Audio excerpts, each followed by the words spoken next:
Hello, everyone, and welcome to the official Do Good Better podcast. I'm your co-host, Abby Furchner, and I have royalty in the house with me today. I have Ashley Ray, who is Mrs. International 2020. Ashley, thank you so much for joining us today.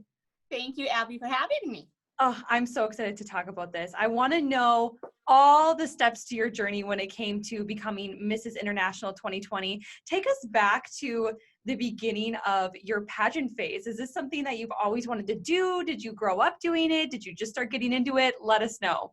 Yeah, so I had never done pageants before, and a gal named Meg Forty out of Fargo, she had reached out to me back in 2015. So she had seen an article that I had written about me, an award that I had received in Grand Forks, and they're always looking for women and young ladies who want to compete in the international pageant system. So they're young ladies, they're women in our communities who have a cause or a platform, an organization that they represent, that they want to make a difference through, and they're wanting them to compete in this pageant. And so she had reached out to me and she said, have you ever considered competing in pageants? Would you ever do this? And I said, nope. Thank you, but no thank you.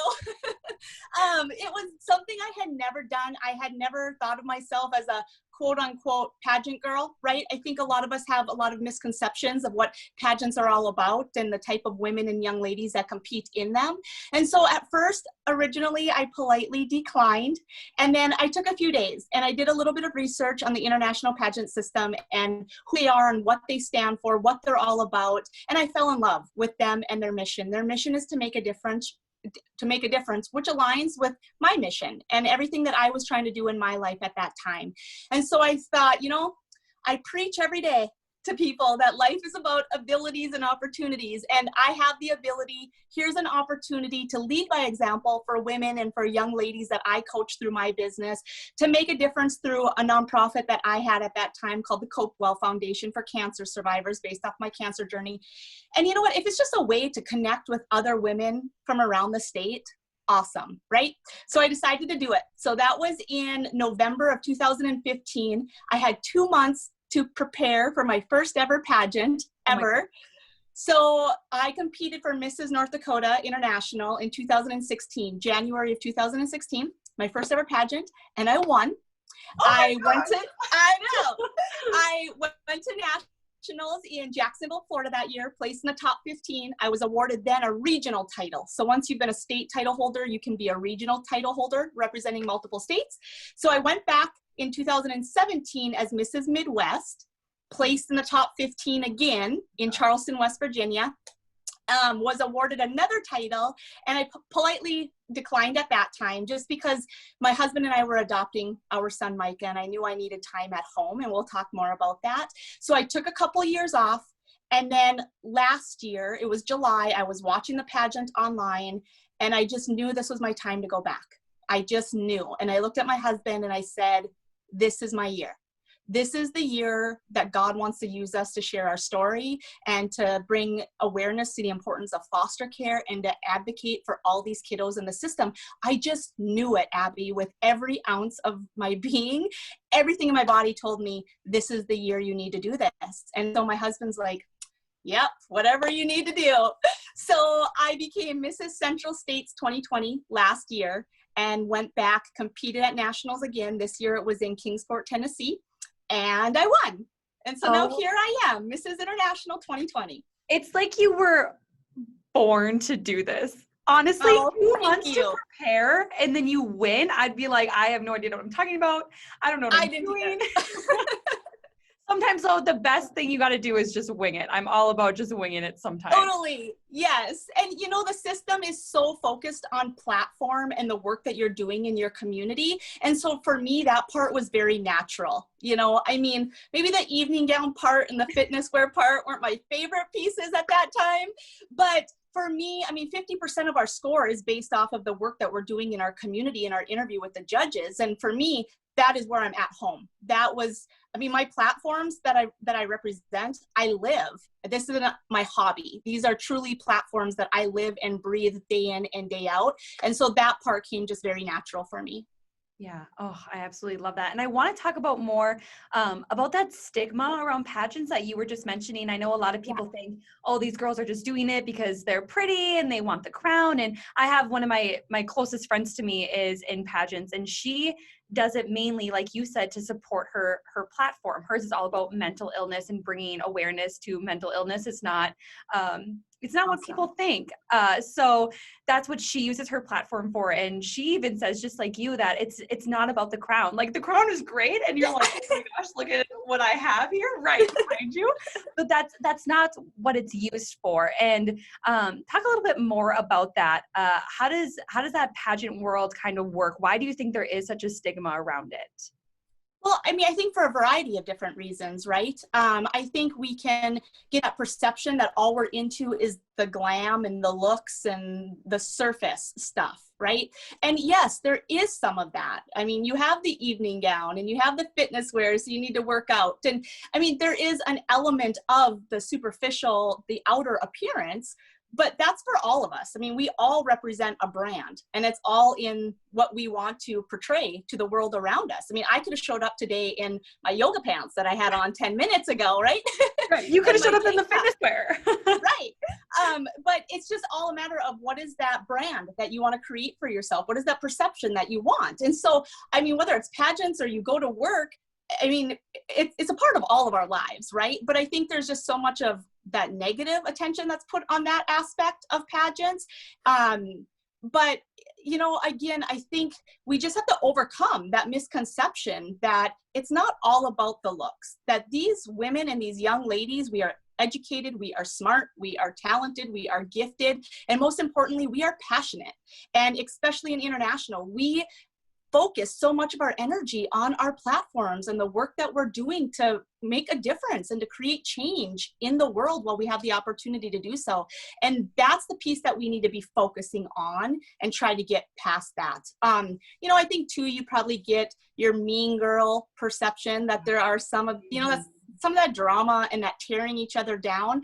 But that's also why I wanted to do this, is because my business is all about building women up, building girls up, right? And showing that I can celebrate you, and it in no way, shape, or form takes away from who I am and what I have to offer. We're all on our own journeys, and we're going to accomplish more if we can get behind one another and support one another and empower one another than if we're tearing each other down.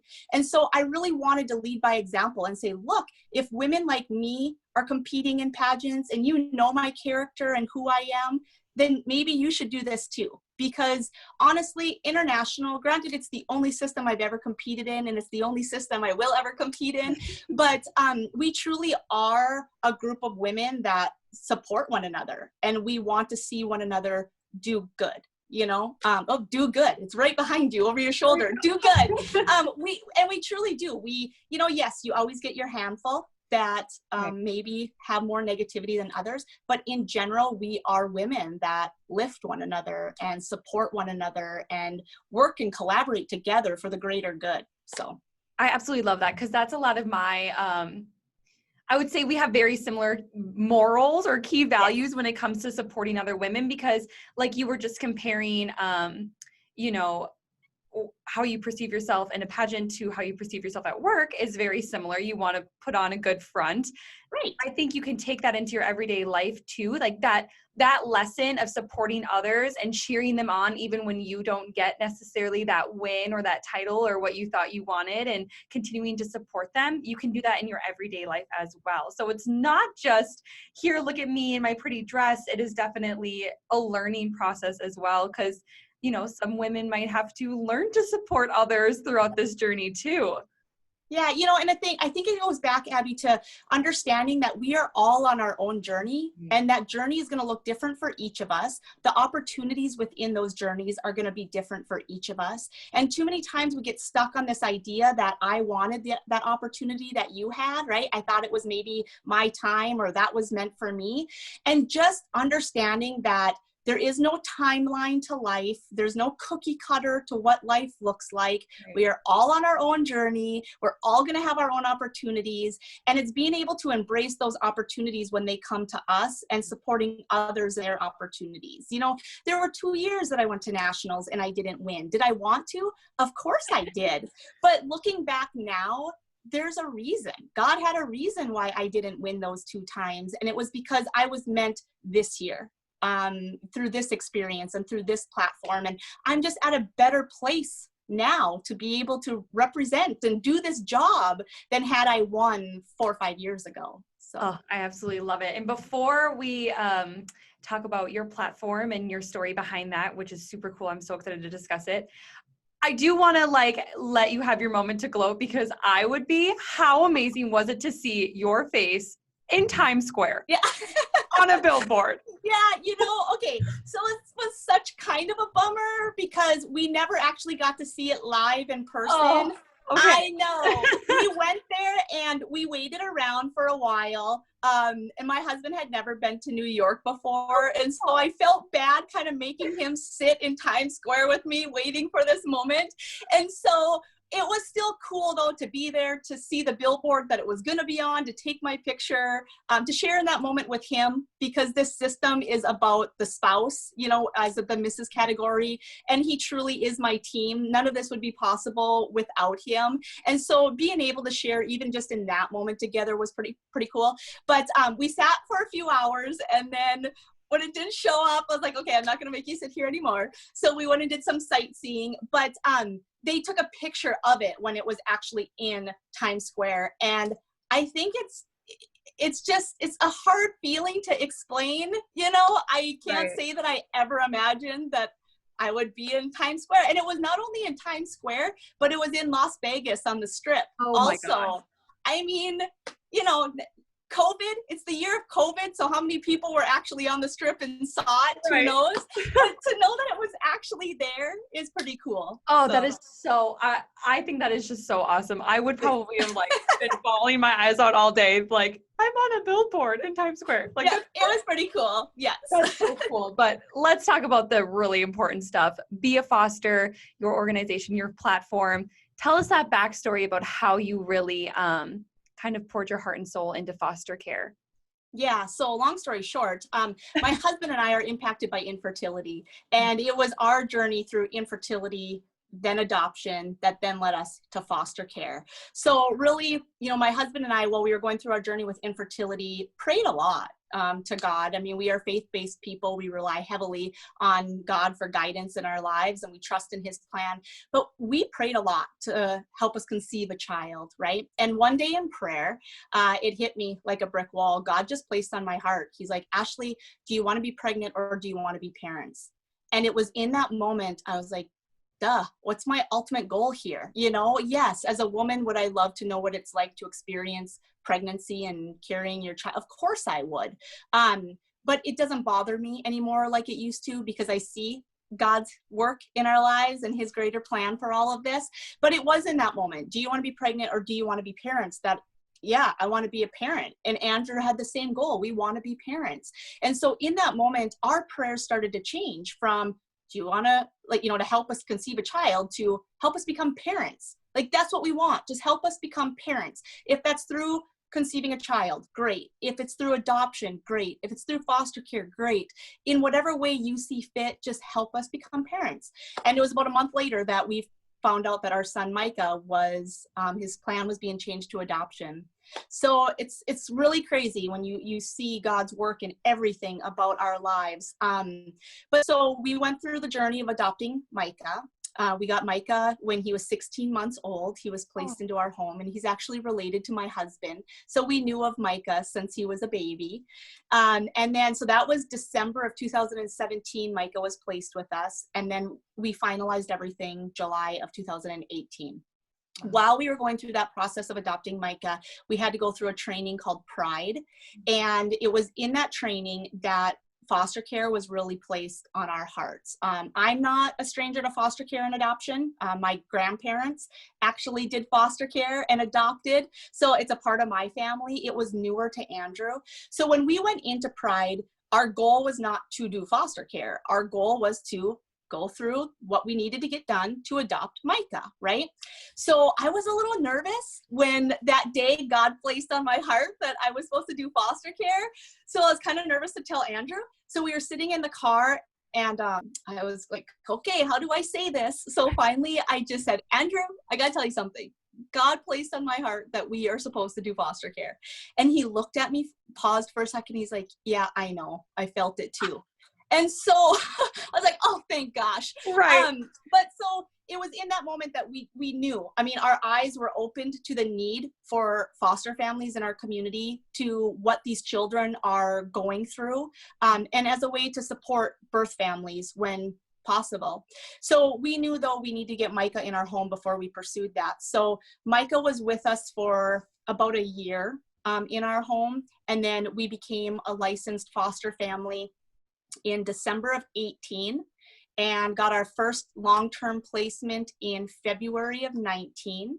And those kiddos are still with us today. So it's been a year and a half and they are still with us. But it was through that journey, like I said, with just infertility, adoption, foster care, that Andrew and I were called to launch the Be a Foster movement. So.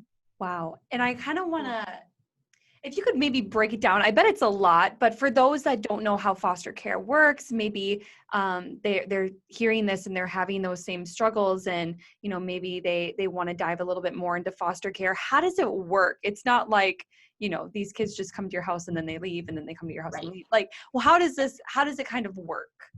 Yes. So foster care it's a unique thing, right? And it's different in every state. It can be different in every county. It can be different from agencies that you're working with. But for example, you become a licensed foster family. So we worked through county social services here in Grand Forks County to become a licensed foster family. There's also PATH, Nexus PATH, which is more trauma focused foster care. So they deal with children that have a lot of trauma. Compared to maybe county kids. That doesn't mean that kiddos in county foster care don't have trauma.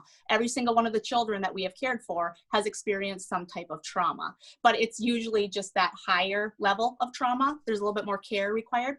So you become licensed in one of those areas, and then from there you can start welcoming children into your home. So children are removed from their home for a variety of different reasons. The most common, of course, that we see is abuse and neglect. We knew, especially with the onset of COVID, that this was going to be something that we were just going to be hit with at some point.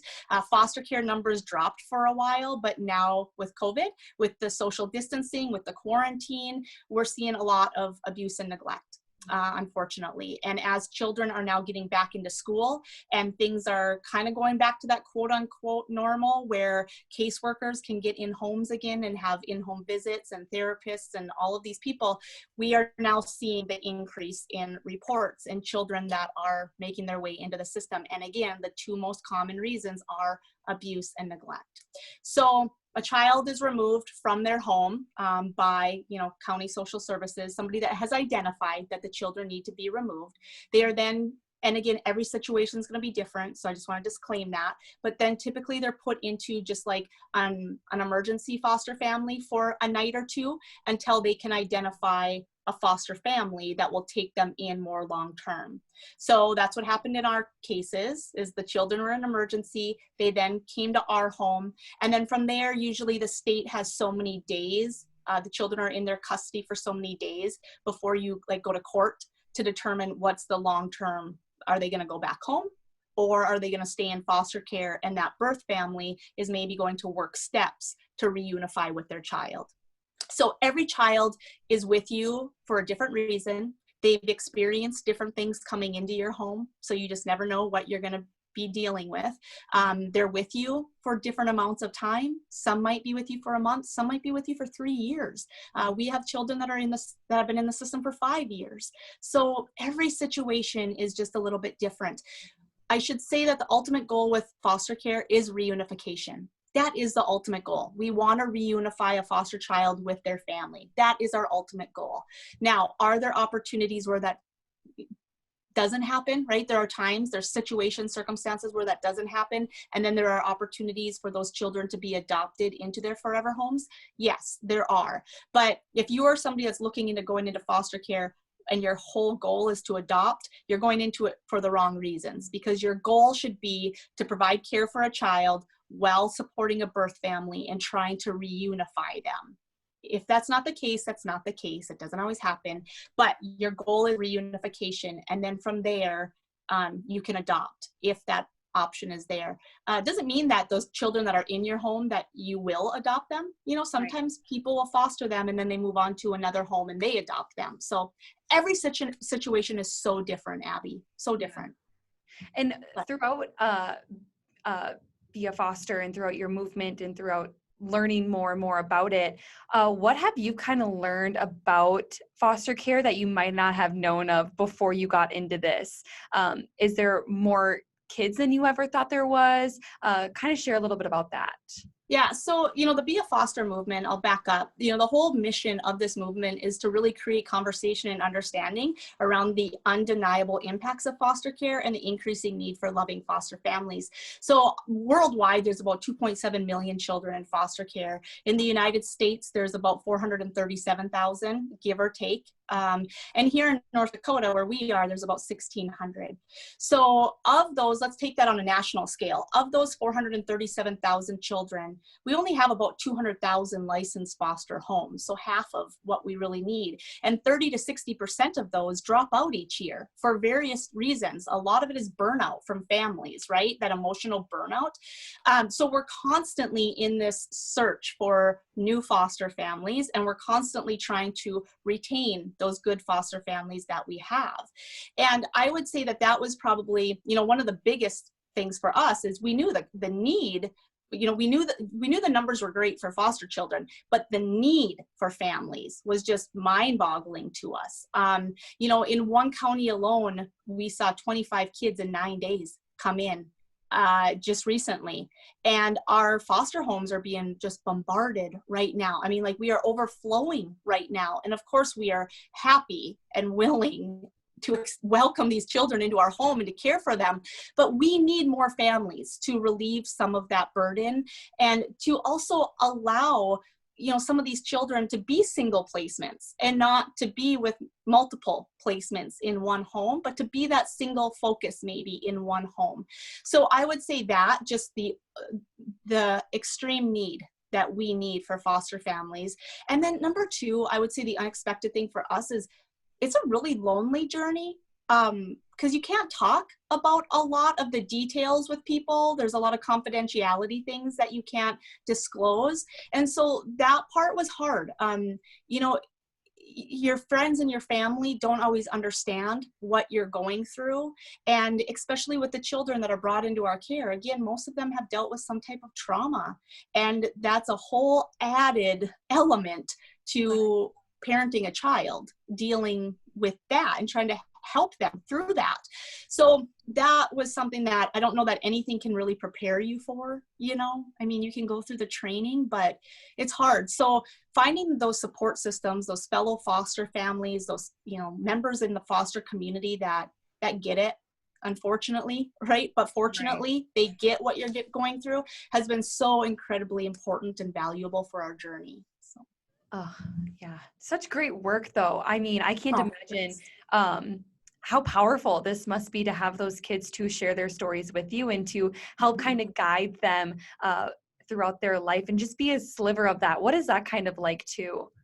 Yeah, you know, and I think that's one thing that we always worry about is, am I really making a difference? You know, sometimes these kids might only be with you for a month. Some of them are maybe a year, but even that year, let's say, or 3 years, that's such a small amount of time in the big scope of their life. And I think it's easy for us to question, am I truly making a difference? Am I really making an impact in this child's life? Of course you are, because you are giving them what they need at this stage in their life that's going to set them up for that next stage.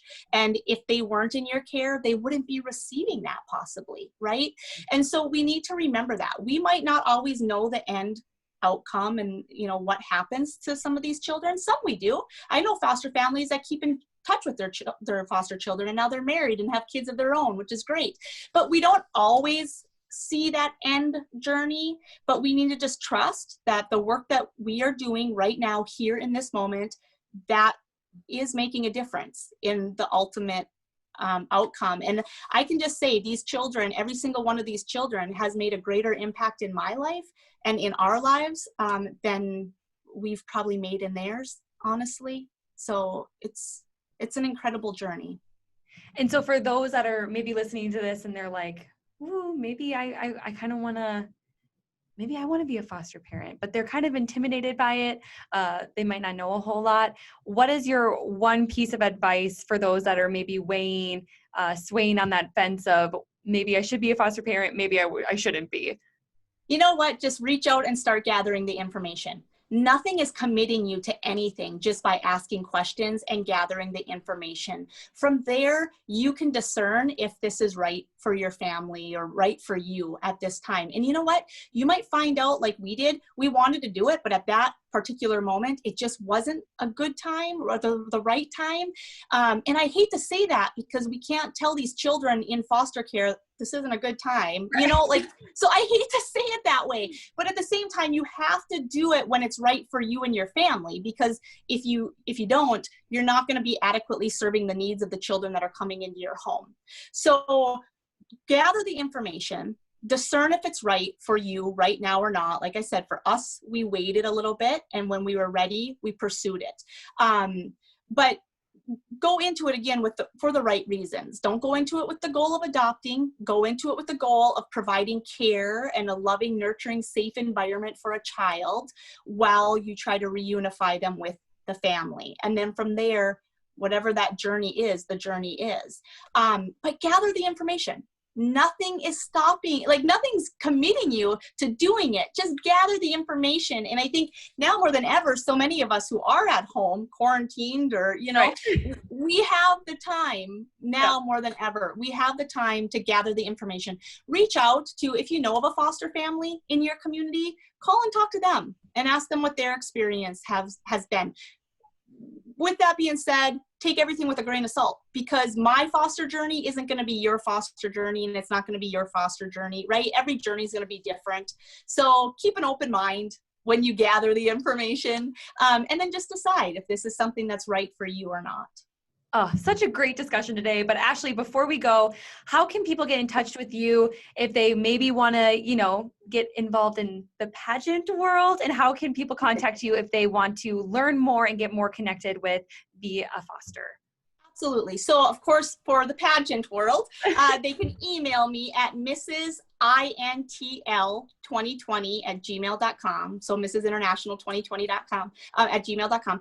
And then for the foster stuff, we have beafoster.org. And on there, we have the different ways that we are trying to create that conversation around the foster community. So they can listen to our podcast that we have. We've got different blog series. We've got different conversations like this that we have. So if they just reach out to beafoster.org, they can gather a whole lot more information that way too. Perfect. And of course, we'll have that all in the show notes so people can access that easy. But Ashley Ray, Mrs. International 2020, thank you so much for joining us today. Abby, thanks for the opportunity.